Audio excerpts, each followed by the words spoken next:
My mother is a slut. Her mother before her is a slut. Her mother before her is a slut. We come from a long line of sluts. It dates back to the Jewish tribe of Rachel. So it's in our DNA. And I recently joined SA, Sluts Anonymous. And it's modeled after AA.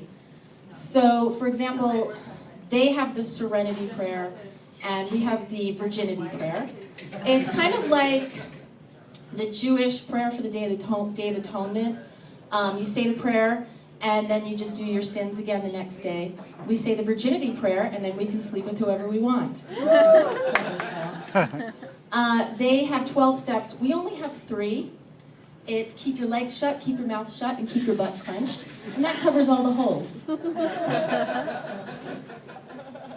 They have sponsors. We also have sponsors. Mine is Tiger Woods.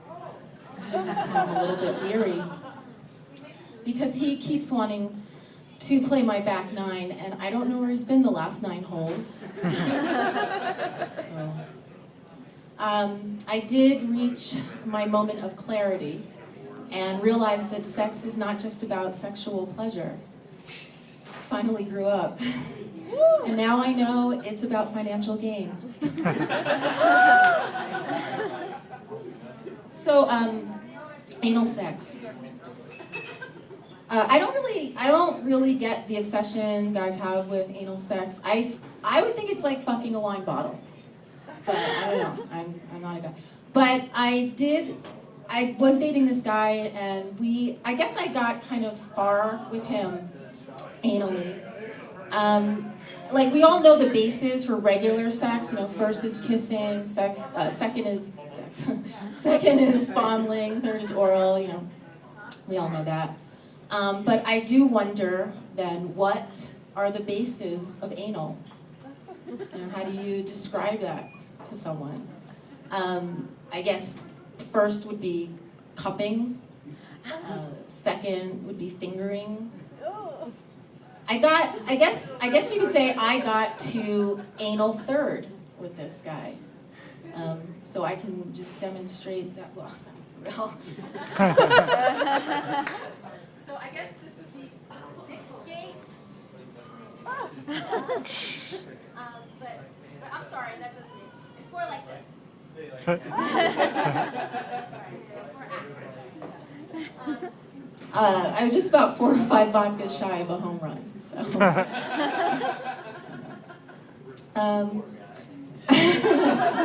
About me.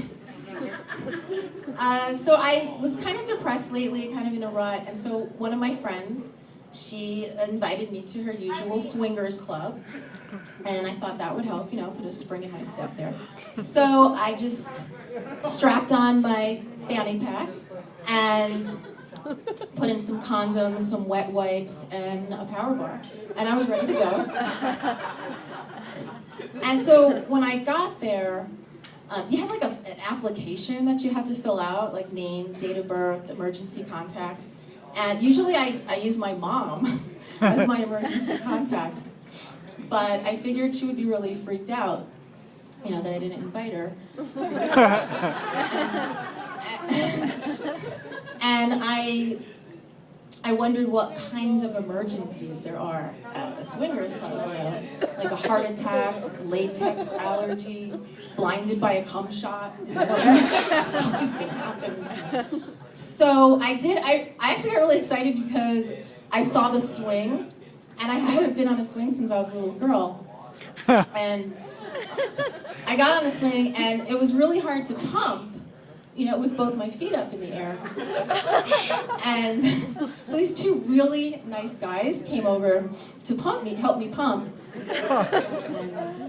And they were so nice, they invited me back to the playroom. So that reminded me of my childhood. And I decided, I'm gonna go for it. I'm here, do as the swingers do. And so you just have this image, of a 3-way of really like sexy and woo, and all that. But it was kind of confusing because it was kind of like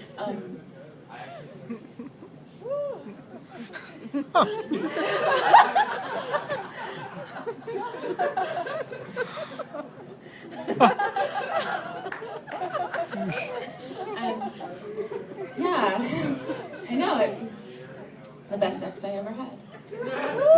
And so then my friend, she showed me the hot tub where she almost drowned. It's like you have to come up for air once in a while. And, this one woman, she asked me if I wanted to be in the wet t-shirt contest. And I figured I should, while people still want to see my tits. And then, let's see, she gave me the tour.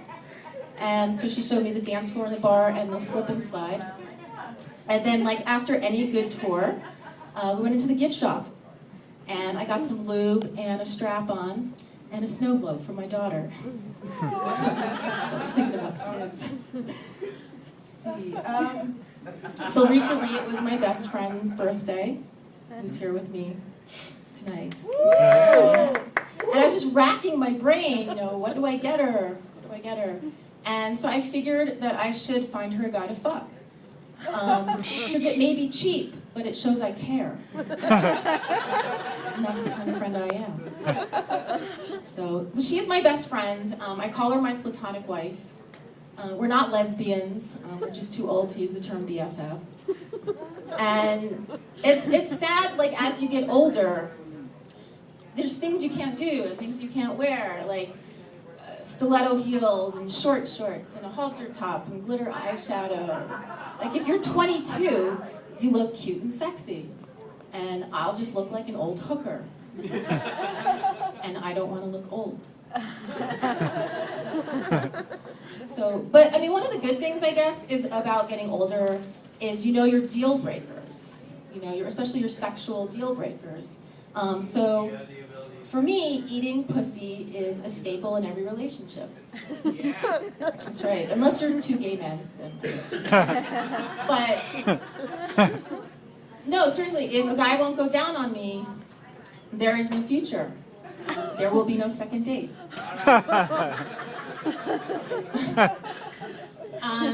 I do have a small child, and like other parents, I have the struggles of getting her to bed at night.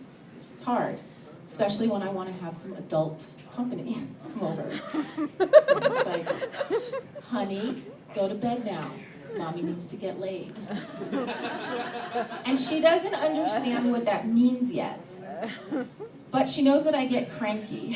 And she's like, well, Mommy, maybe you need to go to bed. And I'm like, yes, I do. So I get out my phone, look at the speed dial, and there's Eric the Hairy Jew, and Derek the Crazy Liar, and Jeff the Piece of Shit Asshole. And just as you get older, your choices get slimmer, and I get pickier. As you get older, you just want to be with someone who makes you feel as good as you do when you're alone. And it's not just in the physical sense, it's in the emotional sense as well. Like, in my 20s, there was so much drama. Some girl, like my friend, was crying over a guy in the parking lot of a bar at 3 a.m. I would console her. Now, in my 40s, I'm just gonna leave her there. Hi, here's a 20 for a cab. Because I'm more mature now. I used to have this job. I have no way how to segue to this next joke, so I'm just gonna into it. I used to have this job working for a hospice service, and we used to make arrangements for people who would pass on.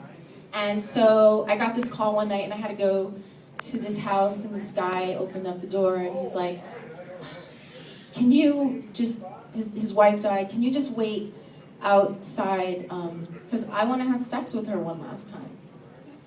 And I guess apparently his wife being dead was just a minor inconvenience in his sex life. And I was like, no, I'm sorry. I'm sorry, I can't let you do that. Because that would be against her will. Because it's not in her will. And I guess when she was like writing her will out, it's like she didn't check off the fuck me when I'm dead clause or something. People are fucked up, right? I'm sure you're asking yourself the same obvious question that I did. when I was there? Why didn't you just fuck her before you called the hospice service?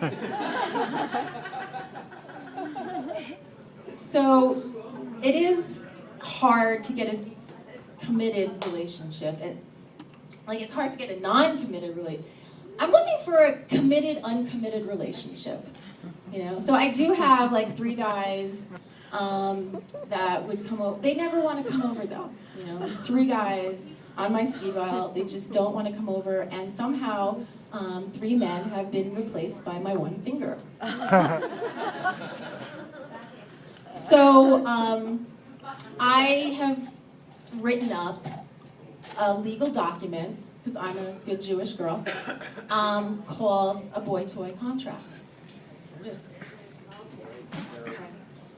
The gentleman, hereby known as the boy toy, myself, hereby known as the goddess. Number 1, the boy toy must be old enough to show up with booze. Number 2, while engaging in spanking, hair pulling is mandatory. 'Cause that's like milk and cookies, right? Number 3, the goddess shall reserve the right of first use of the cleanup towel. Yes. In perpetuity, the goddess will claim the dry side of the bed, provided there is a dry side of the bed. And in closing, upon successful completion of the act as defined by the goddess, the boy toy shall provide 1 or more of the following services: a back rub, a sandwich, or his immediate departure.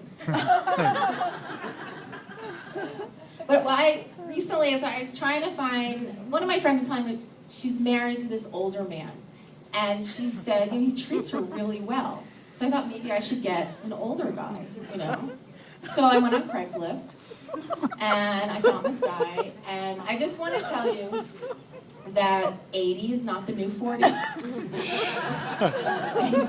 It's really not. So while I was with him, and incredibly high, I started thinking about, of course, green eggs and ham.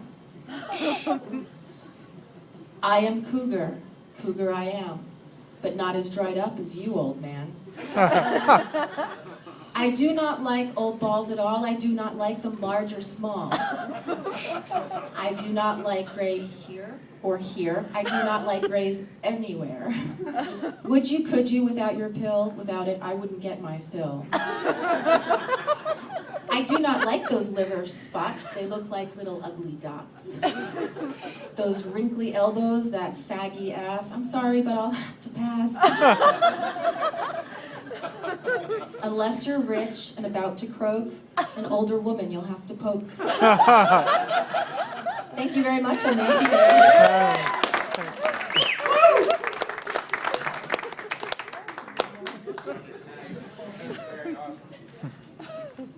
I'll tell you what, I don't know how you feel about younger guys, but when I eat pussy, it's like the Special Olympics. There's a fair amount of drooling, but everyone's a winner. All right, guys. There's Nancy Fingerhood. Let's